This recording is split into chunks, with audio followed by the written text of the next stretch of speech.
طور پہ ہے کہ غیب کے خزانوں کی کنجیاں اللہ ہی کے پاس ہیں. اور وہ پھر کہے گا کہ دیکھو جو میں کہہ رہا ہوں قرآن میں ہے.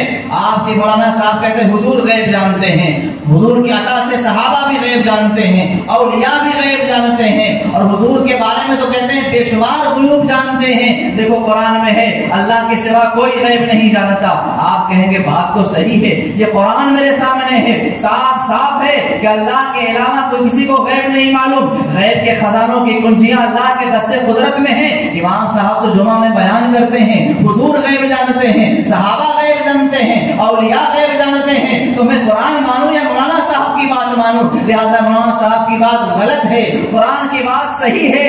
ہلاکت اسی طرح ہوتی ہے اور ہلاک کرنے والے آپ کو اسی طرح ہلاک کرتے ہیں. کاش یہی آیت جا کر کے امام صاحب کو دکھاتے. حضرت جمعہ میں آپ نے کہا تھا حضور پاک صاحب الاولاد غیب جانتے ہیں, اولیاء کرام غیب جانتے ہیں, غوث اعظم کو اللہ تعالیٰ نے رسول پاک کے صدقے میں غیب کا علم عطا فرمایا ہے. کہ دیکھو میرے پاس پارہ نمبر 7 کی آیت موجود ہے, پارہ نمبر 12 ہے, وَلَا أَقُولُ لَكُمْ عِنْدِي خَزَائِنُ اللَّهِ وَلَا أَعْلَمُ الْغَيْبَ موجود ہے. اور آپ بیان میں یہ بات کہہ رہے ہو, قرآن تو کچھ اور کہہ رہا ہے, آپ تو کچھ اور کہہ رہے ہو.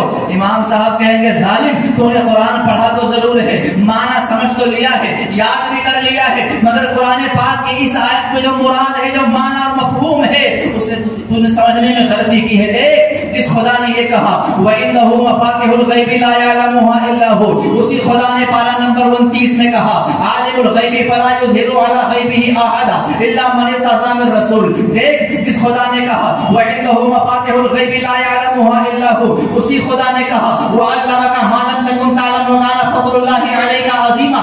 دیکھ جس خدا نے کہا وَلَا أَقُولُ لَكُمْ عِنْدِي خَزَائِنُ اللَّهِ وَلَا أَعْلَمُ الْغَيْبَ, اسی خدا نے فرمایا وَمَا هُوَ عَلَى الْغَيْبِ بِضَنِينٍ. جس خدا نے فرمایا وَعِنْدَهُ مَفَاتِحُ الْغَيْبِ لَا يَعْلَمُهَا إِلَّا هُوَ, اسی خدا نے فرمایا الرحمن علم القرآن خلق الانسان علمه البیان.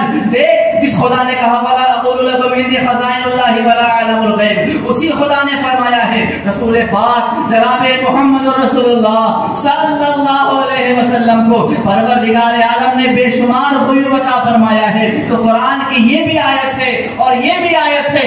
اب دونوں آیتوں کو سامنے رکھ, بتا کسے مانے گا کسے مانے گا؟ اہل سنت تو دونوں کو مانتے ہیں.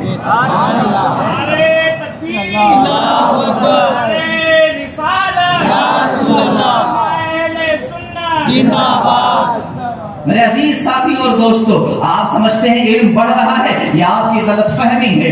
علم گھٹ رہا ہے اور لوگ علم نہ ہونے کی وجہ سے بہک رہے ہیں اور بہکائے جا رہے ہیں. میں آپ کے سامنے قرآن لے کے آ جاؤں, بخاری لے کے آ جاؤں, مسلم و ترمذی اور صحیح کی کتابیں لے کے آ جاؤں, میں 5 منٹ کے اندر آپ کا ذہن گھما سکتا ہوں. مگر الحمدللہ ہمارے اکابر نے ہمیں راہ ہدایت دیا ہے, اور یہاں سے کڑی جناب محمد رسول اللہ تک ہماری ملی ہوئی ہے. ہمیں گمراہ نہیں کرنا ہے, گمراہی سے لوگوں کو بچانا ہے. ہمیں یہ بتانا ہے کہ اس مقدس قرآن میں کیا ہے, ہمیں یہ بتانا ہے مشکلات کیا ہیں, مبہمات کیا ہیں, اور آیات محکمات کیا ہیں, آیات متشابہات کیا ہیں. ہمیں یہ بتانا ہے مقطعات کسے کہتے ہیں, ہمیں یہ بتانا ہے احکام کیسے اخذ کیے جاتے ہیں, ہمیں یہ بتانا ہے کہ قرآن کریم کے اندر قصص بھی ہیں, ہمیں یہ بتانا ہے قرآن کریم کے اندر خبر بھی ہے, ہمیں یہ بتانا ہے قرآن کریم میں علوم و معارف کا خزانہ موجود ہے. کہ جو تمہیں ٹھگ ہے نا, شہد دکھا کے زہر پلا رہا ہے, وہ کہتا ہے قرآن میں یہ ہے, قرآن میں یہ ہے, اور آپ نے ایک آیت دیکھی مگر قرآن کی دوسری آیت نہ دیکھی تو آپ کو دھوکہ ہوگا,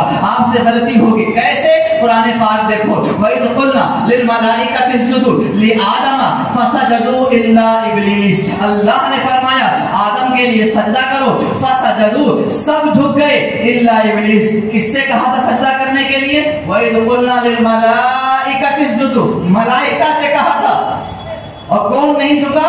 ابلیس. معلوم بھی ہوا کہ ابلیس بھی ملائکہ میں سے تھا, کیونکہ ملائکہ کو ہی سجدہ کرنے کے لیے کہا گیا تھا, کسی اور کو نہیں کہا گیا تھا. مجھے ظاہری اعتبار سے بات کر رہا ہوں, میں یہ بتا رہا ہوں کہ لوگ کیسے گمراہ کرتے ہیں, اور اسی قرآن کے اندر ہدایت موجود ہے, اس پہ پٹی ڈال کر آپ کے ایمان و عقیدے کا سودا کرتے ہیں. کوئی کہہ سکتا ہے اللہ نے اس آیت میں فرشتوں کو سجدہ کرنے کے لیے کہا ہے, اور اس سے یہ معلوم ہوا کہ ابلیس نے سجدہ نہیں کیا, وہ فرشتوں میں تھا, اللہ نے اسے رائندہ بارگاہ کر دیا. لیکن اگر پارہ نمبر 15 آپ پڑھ کے دیکھیں گے بالکل صاف ہو جائے گا کن میں سے تھا؟ وہ فرشتوں میں سے نہیں تھا. یعنی قرآن کی ایک آیت یہاں ہے، دوسری آیت وہاں ہے. اگر ایک آپ کے سامنے ہو اور دوسری آپ کے سامنے نہ ہو تو بندہ آپ کو گمراہ کر سکتا ہے، راہ ہدایت سے بہکا سکتا ہے. اسی کو کہا جاتا ہے شہد دکھائے زہر پلائے. اسی کو کہا جاتا ہے اللہ کے رسول صلی اللہ علیہ وآلہ وسلم کی بھولی بھولی امت کو گمراہ کرنے والے بغل میں قرآن لے کے محلوں میں گھوم رہے ہیں. ہمارا نوجوان بھائی جو دیکھ کر نہیں پڑھ سکتا اسے باقاعدہ آیتیں دکھائی جاتی ہیں، دیکھو دیکھو اس آیت میں صاف صاف لکھا ہے اور تمہارا عقیدہ ایسا ہے، قرآن میں ایسا ہے، تمہارے مولانا ایسا بولتے ہیں، قرآن میں ایسا ہے. آؤ ادھر آؤ پیارے ہنر آزمائیں، تم تیر آزماؤ ہم جگر آزمائیں. لیکن ہمیں معلوم ہے نہ خنجر اٹھے گا نہ تلوار تم سے، یہ بازو میرے آزمائے ہوئے ہیں.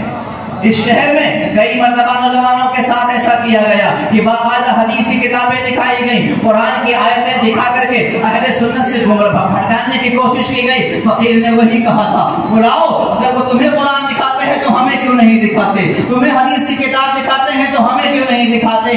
جس حدیث سے اور قرآن کی جس آیت سے وہ تمہیں بہکا رہے ہیں انشاءاللہ ہدایت کا نور اسی سے دکھا دوں گا.